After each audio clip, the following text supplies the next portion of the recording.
ওটা স্টিল এবার ব্লগে নিচ্ছি না। হাই করো, হাই ভাই। যখন দোকান ছিল তো কেক কিনে দিলে না।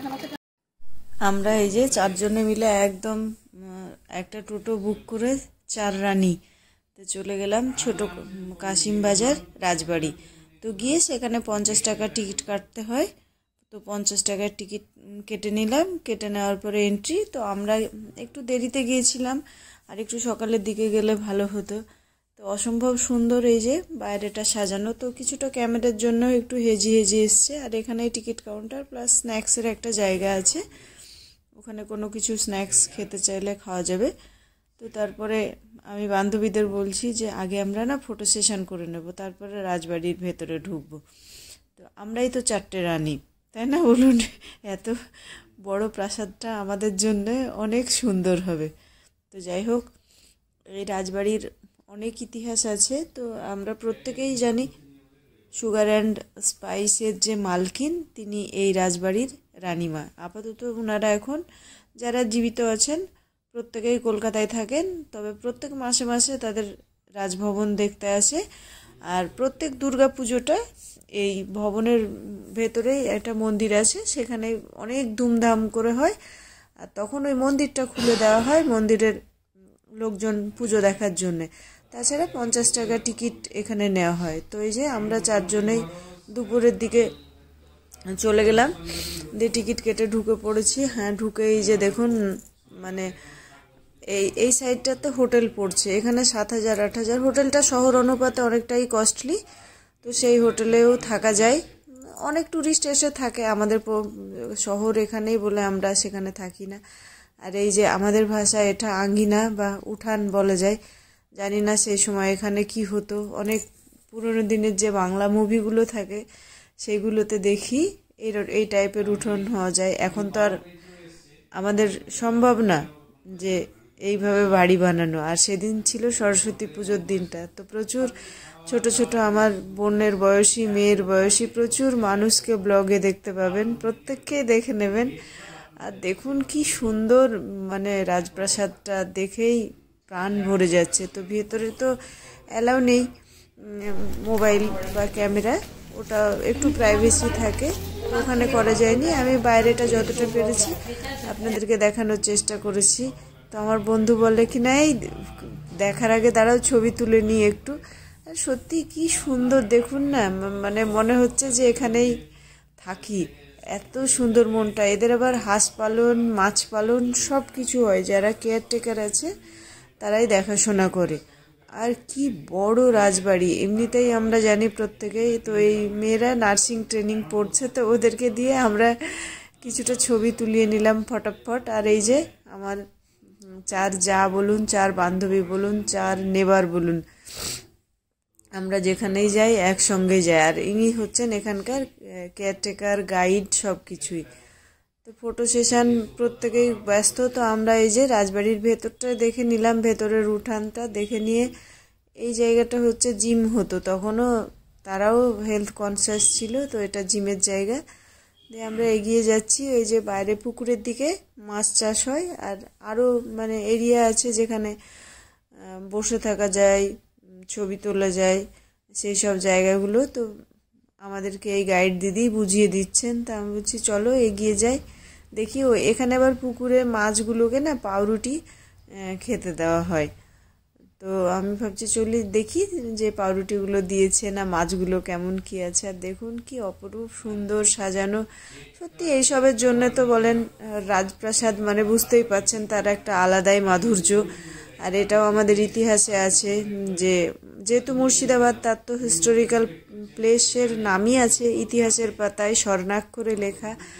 আর এই রাজবাড়ি তার একটা আলাদাই। তো এই যে দেখেছেন জিএফবিএফ এখানে ফটো সেশন করছে। তো সে আমার ক্যামেরা থেকে একটু মুখটা ঘুরিয়েই নিল, কিন্তু কিচ্ছু করার নাই, প্রত্যেকে নিজের নিজের ক্যামেরায় কাজ করছে। আর পুকুরটা প্রচুর গভীর, প্রচুর গভীর। যে আমার প্রতি বান্ধবীর ফটো সেশনই শেষ হচ্ছে না, ফটো সেশনই করে যাচ্ছে। আর আমি প্রকৃতিকে ক্যাপচার করছি, যে মানে কি সুন্দর জায়গাটা সেটাই আপনাদের দেখাচ্ছি।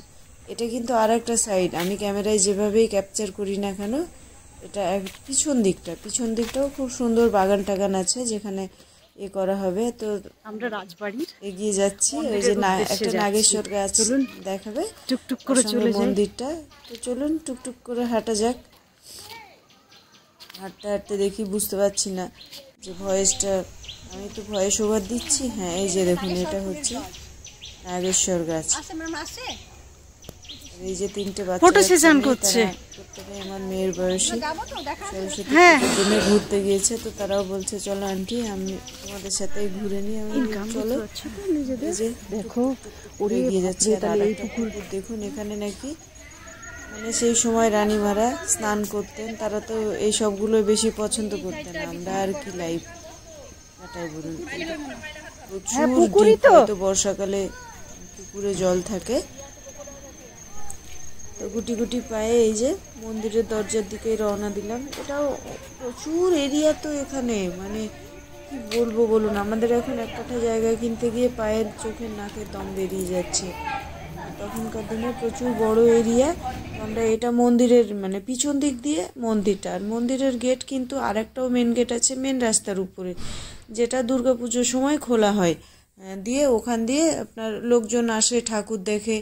এই জায়গাটা হচ্ছে আপনার মানে ভোজ খাওয়ানো হয় পুজোর পরে, যে রান্না বান্না হয়, যে 4 দিন 5 দিন ধরে খাওয়া দাওয়া, এই জায়গাটাই সেটা হয়।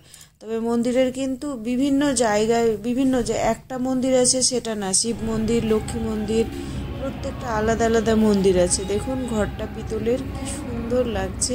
তো ঘরটা এভাবে রাখা যায়। আর এই জায়গাটাই দুর্গা ঠাকুরের বেদি, এর অপোজিট সাইডে আছে। হয়তো আমি ক্যামেরায় মানে ভুল ঠিক সঠিকভাবে ক্যাপচার করতে পারিনি, কিন্তু এই যে এখানে হচ্ছে দুর্গা ঠাকুরের হয়। আর পুজোর সময়টা তো কাশিমবাজার রাজবাড়ি খুব সুন্দরভাবে সাজানো হয়।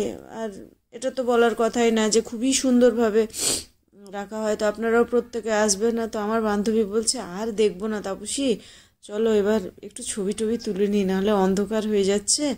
আর এই গাইড দিদি বলছে না না না, আসুন আসুন আসুন। দিয়ে আমরা দেখেন আর একটা দিকে দিয়ে বেরিয়ে এলাম। এই দিকে হচ্ছে আপনার শিব ঠাকুরের, আর এটা হচ্ছে লক্ষ্মীর মন্দির। প্রত্যেকটাতেই ঠাকুর কিন্তু রাখা থাকে। এই যে আশুতোষনাথ শিব মন্দির, আরও একটা কি শিব মন্দির আছে, তো সময়ের জন্য ওটা আর মানে দেখতে পারিনি, এইটুকুই দেখে নিলাম। দেখে নিয়ে আমি চলো আর একটু। আর এই রাজবাড়ির আদলে এখানে আবার একটি প্যালেস বানানো হয়েছে, যেখানে আপনার মানে বিয়েবাড়ি অনুষ্ঠান যে যেমন পারে, তো একটু এক্সপেন্সিভ। তো এই যে আমরা প্রত্যেকেই মিলে হাঁটা ঝোঁকা করছি। আর আমার এই যে নীল চুড়িদার পরা বান্ধবী, আরে বাপরে, ও তো ছবি তোলাতেই ব্যস্ত, যে না না না না না আমার ছবি তুলো। এবার কিন্তু আমরা বাইরের দিকে বেরোচ্ছি। বাইরের দিকে বেরিয়ে ওখানে একটা বুটিক আছে ওদের নিজস্ব। তো জানি না সেখানে ক্যামেরা অ্যালাউ আছে কি না, তো আমি যদি বারণ করে বলে আগে ভাগে আর ক্যামেরা করিনি। আসলে সবাই তো পছন্দ করে না যে তার প্রোডাক্ট দেখানো হোক কি কি। তো টুকটুক করে হাঁটতে থাকছি। আর প্রত্যেকে বলবেন আমাকে কেমন লাগছে, অবশ্যই এত সুন্দর করে সাজুকুজু করে গিয়েছি। আর এই যে ছোট্ট ছোট্ট মেয়ের বয়সী মেয়েরা আছে আমাদের সাথে। আজকের ব্লগটা সত্যিই খুব কমপ্লিট ব্লগ হয়েছে, আর আপনারা কিন্তু প্রত্যেকেই পুরোটা দেখবেন। এই যে টুকটুক করে আমরা এবার বেরিয়ে গিয়েছি। মানে এই যে এই পাশটা দেখছেন, এটা হচ্ছে রাজবাড়ির আদলে আপনার বিয়েবাড়ি, একটা অনুষ্ঠান বাড়ি তোলা। তো আমরা গাইড দিদিকে বললাম যে বের করে দেবেন না, আমরা কিন্তু ছবি তুলবো, নাহলে ওরা দেখিয়ে বার করে দেয়, মানে ছবিটা কমপ্লিট তোলা হয় না। আর আমরা একটু আনন্দ মজা করব বলেই না সরস্বতী পুজোর দিনে গিয়েছি বলুন তো বন্ধুরা। এই যে বেরিয়ে এইবার মেন রাস্তায় এসেছি, মেন রাস্তা থেকে ভিউটা নিয়েছি।